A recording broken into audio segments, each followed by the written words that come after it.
Apa sih yang bisa abang buktikan bahwa areal tambang Gunung Botak itu adalah areal Anda? Ini suratnya tahun 1966.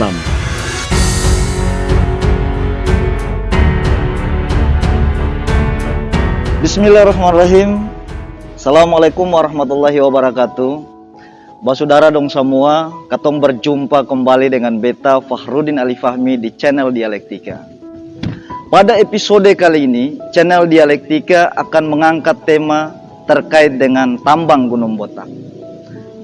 10 tahun yang lalu semenjak ditemukan, tambang Gunung Botak tersimpan persoalan terkait dengan kepemilikan lahan.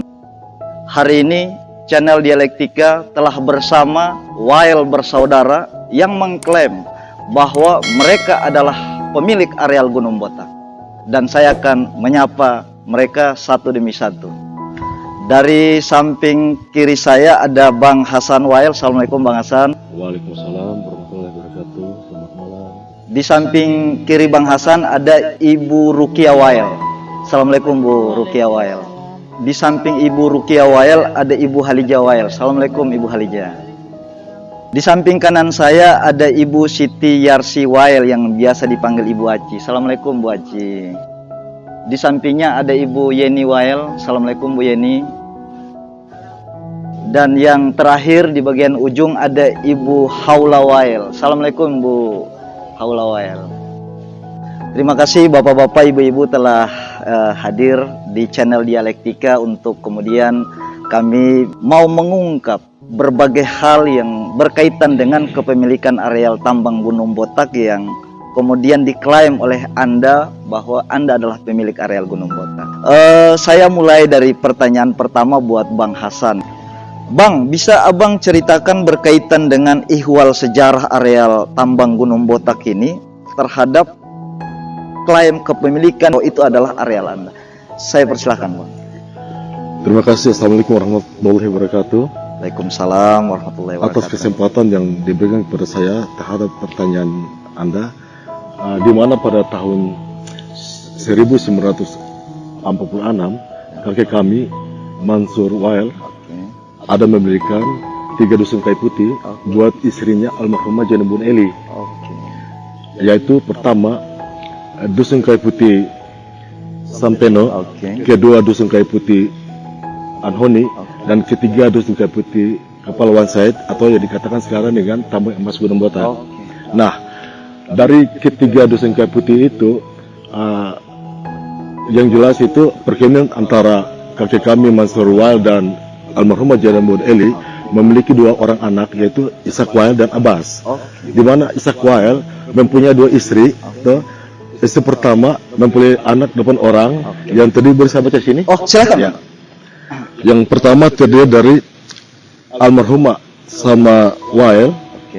Yang kedua almarhumah Jolia Wael. Ketiga almarhum M. Fuad Wael. Keempat almarhum Farida Wael.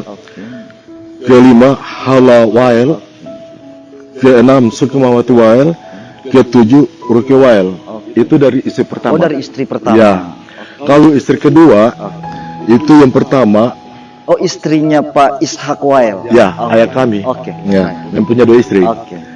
Istri kedua mempunyai anak dari mempunyai 2 anak, yaitu pertama Rosnawati Wael, kedua Wael Mansur, ketiga almarhum Fareh Wael, ketiga Siti Yarsi Wael, keempat almarhum Sofian Wael, keempat Hasan Wael saya sendiri, keenam Yeni Wael dan Jamila Wael. Nah, ketiga dusun kayu putih itu dikelola oleh ayah kami. Sebentar saya potong Bang ya.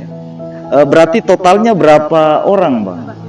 Kalau ada kita punya adik laki-laki namanya almarhum Abbas Wael. Oh iya. Mempunyai dua anak. Pertama Rabia Wael tapi sudah almarhum. Terus Ibu Halija Wael. Berarti totalnya berapa orang secara keseluruhan dari turunan dari Pak Ishak dan kemudian turunan dari Pak Abbas Wael? Kalau dari kami Pak Ishak Wali itu dan 2 istri ada 15 orang. Oh 15. 15. Oke. Kalau Pak Abbas Wali itu 2. 2. Berarti totalnya semua 17 orang. Ya. Yang masih hidup bang? 10 orang. Yang masih hidup dari 17 orang? 10 orang. 10 orang yang Ya. masih hidup. Sedangkan kami 6 orang ini Oke. mewakili yang 10 orang. Baik. Sementara Pak Masrual ada di Makassar, Oke baik. Mama Ros Oke. ada di Batam, Oke. Jamil Awal ada di Bandung. Oke baik. Terima kasih bang. Bang begini bang. Paling tidak ketika abang menjelaskan berkaitan dengan kepemilikan yang abang maksudkan tadi, tentu harus memiliki bukti dong bang. Nah, yang ingin saya tanyakan, apa sih yang bisa abang buktikan dan seluruh keluarga buktikan bahwa areal tambang Gunung Botak itu adalah areal Anda gitu. Oke. Ada surat di sini. Oh, bisa saya tunjukkan dan bisa saya bacakan. silakan. Ini suratnya. Oh gitu. Ini surat pemberian dari kakek kami kepada kita punya nenek almarhumah Jane Bonelli pada tahun 1946. Tahun 46. Ya, tanggal 1 Oktober tahun 1946. Wow. Bisa saya baca surat? Oh, silakan. Oke. Surat pemberian. Saya yang bertanda tangan di bawah ini. Nanti kita akan munculkan dalam slide ya bang ya, surat ini ya bang ya. Ya, oke.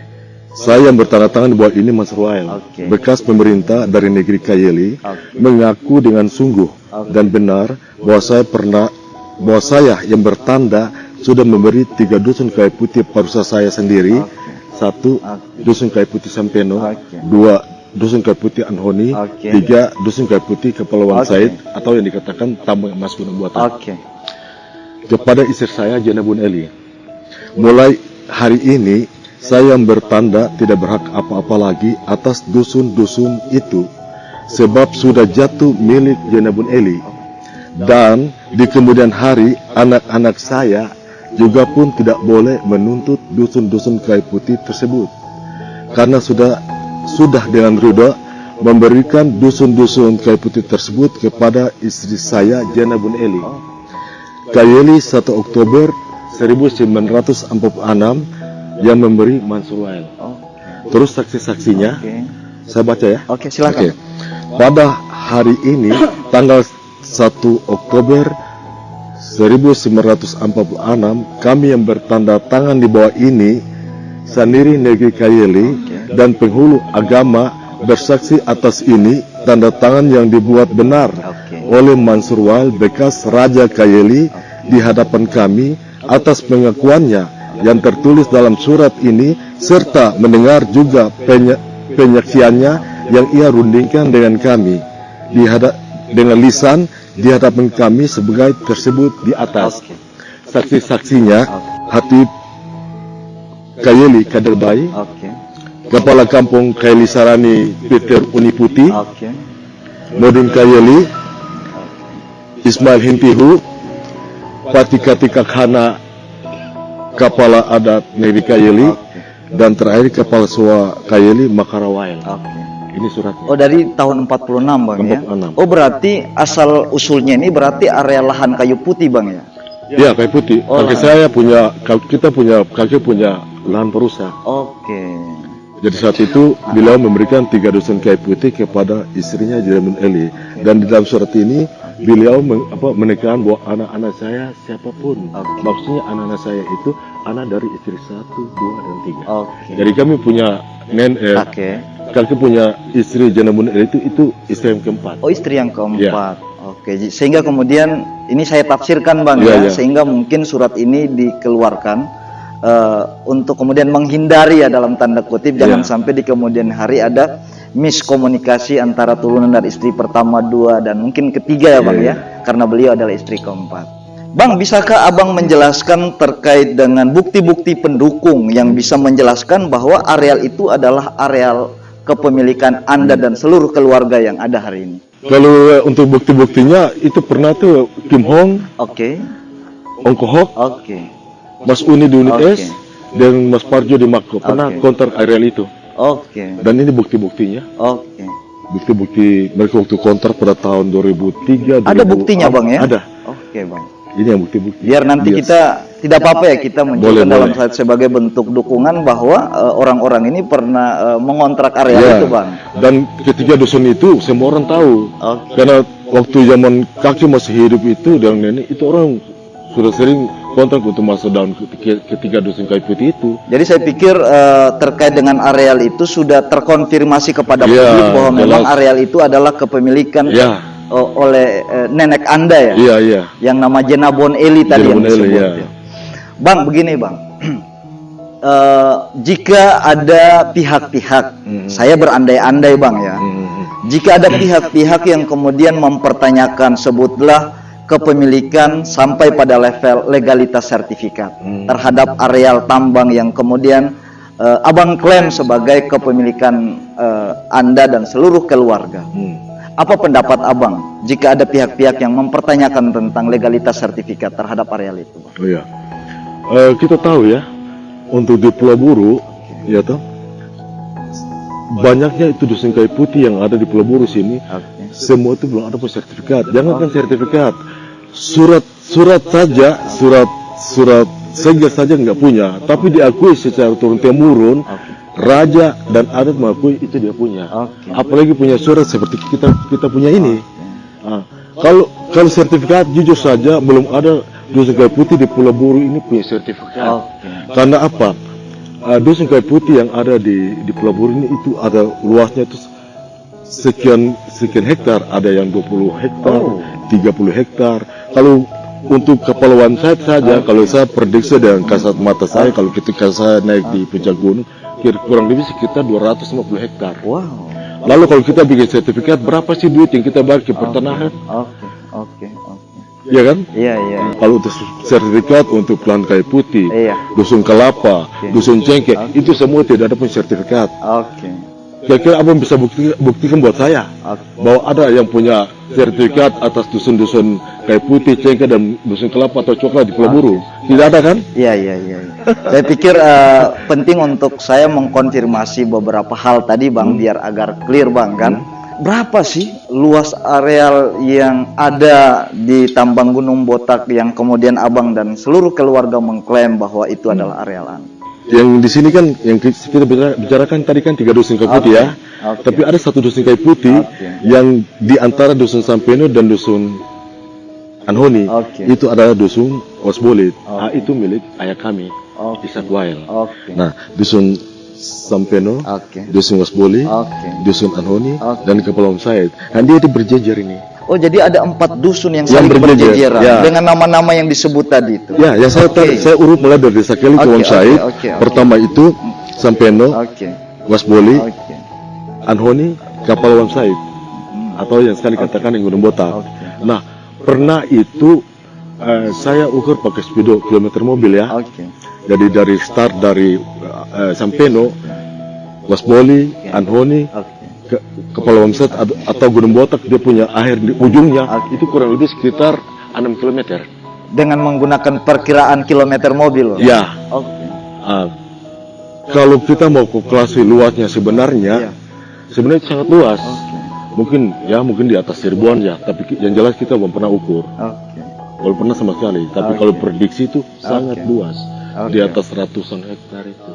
Apa perasaan keluarga terhadap ditemukannya emas di lahan Anda? Saya ke Bu Aci aja ya. Silakan Bu Aci. Terima kasih. Assalamualaikum warahmatullahi wabarakatuh. Waalaikumsalam.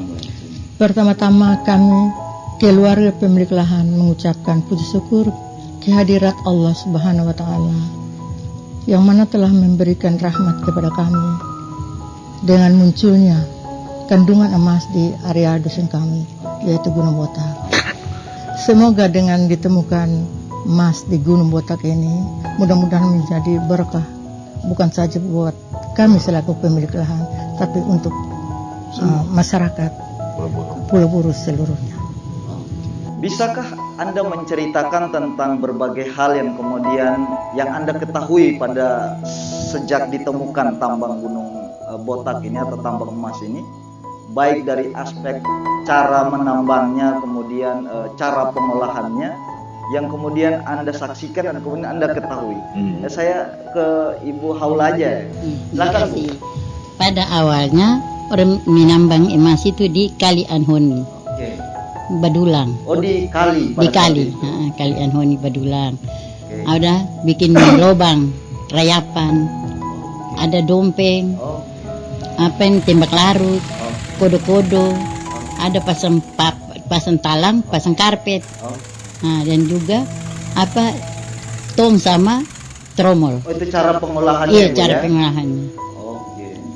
Berapa sih emas yang ditemukan sepanjang yang ibu dan bapak ketahui berkaitan dengan besaran emas, baik itu yang didapatkan per kelompok maupun ya mungkin saja secara global ya?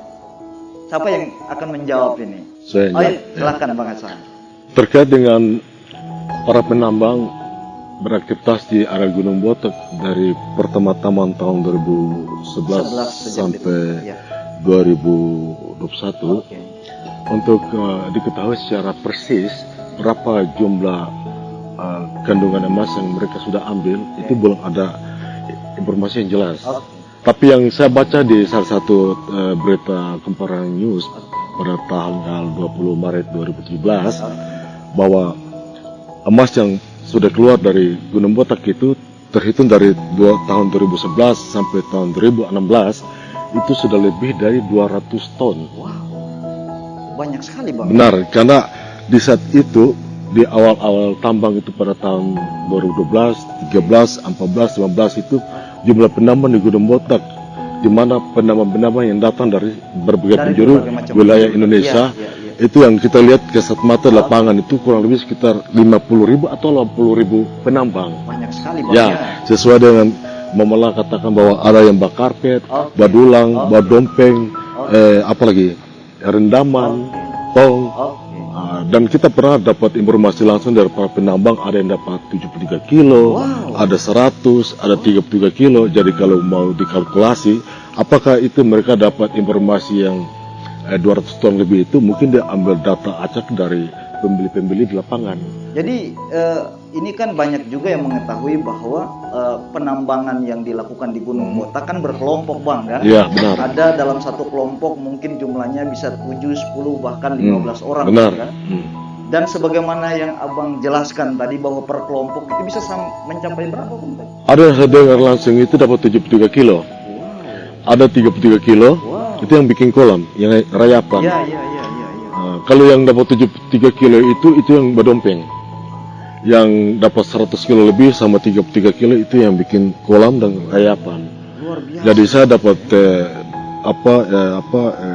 sumber dari berita Kumparan News tanggal 20 Maret 2017, total itu 200 ton lebih yang sudah keluar. Mungkin data itu mereka ambil data dari pembeli-pembeli emas di lapangan. Seperti begitu yang saya bisa jelaskan. Luar biasa juga Bang ya, kandungan emas yang terkandung di areal Abang ya.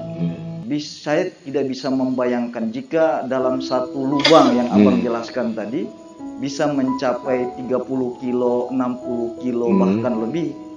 Saya tidak bisa membayangkan betapa luar biasa kandungan emas yang ada di dalam areal Abang. Dengan penjelasan yang tadi disebutkan oleh Ibu dan Bang Hasan tadi, tentu mekanisme untuk melakukan pengolahan pasti menggunakan bahan-bahan kimia kan. Karena kita tahu Bang bahwa butiran-butiran emas ini kan dia variatif kan. Ada yang mungkin sudah mengkristal, yang sudah berbentuk, dan mungkin ada yang masih halus yang kemudian sangat sulit untuk ditangkap oleh pandangan mata. Yang ingin saya tanyakan mungkin kepada Ibu Halijawail aja ya. Bahan-bahan kimia apa saja yang kemudian Ibu ketahui? Silahkan Bu. Yang saya ketahui yang mereka gunakan bahan kimia sianida sama merkuri. Wow, pasti berbahaya dong bahan kimia itu. Justru itu kami pemilik lahan sangat khawatir terhadap pencemaran lingkungan. Bang, dengan jumlah penambang yang Abang sebutkan tadi, dengan jumlah 50.000 bahkan lebih tadi, yang kemudian terkonsentrasi di areal Gunung Botak dengan jumlah yang banyak, tentu berpotensi Bang kan dalam tanda kutip bisa saja terjadi gesekan, bisa saja terjadi perselisihan yang memungkinkan terjadi potensi kerawanan sosial bahkan, dan kemudian itu yang kita khawatirkan dan mungkin yang juga para penegak hukum khawatirkan. Yang Abang ketahui, pernahkah tidak sih terhadap perjalanan hampir 10 tahun areal ini mungkin terjadi silang sengketa atau gesekan di tengah-tengah khususnya para penambang pada saat itu? Setahu saya itu pada tahun 2012, 13, 14 itu ada pernah terjadi pertikaian yang sangat besar. Di mana para penambang saat itu mereka saling mengklaim lahan ke kelompok, di mana ada lubang yang punya hasil yang bagus, mereka saling merebut. Oh, jadi antara satu Ini lubang dengan lubang yang lain karena Iya. masing-masing lubang ini Ada rayapannya. Ini kelompok-kelompok, artinya Beda-beda. tiap kelompok penambang kan memiliki lubang masing-masing. Iya, gitu ya, benar, iya. Yang mungkin saling berdekatan. Ya. Terus Bang? Jika kalau dia punya rayapan sudah ketemu, mereka saling klaim. Jika itu dia punya kandungan emasnya sangat kuat, otomatis mereka saling klaim.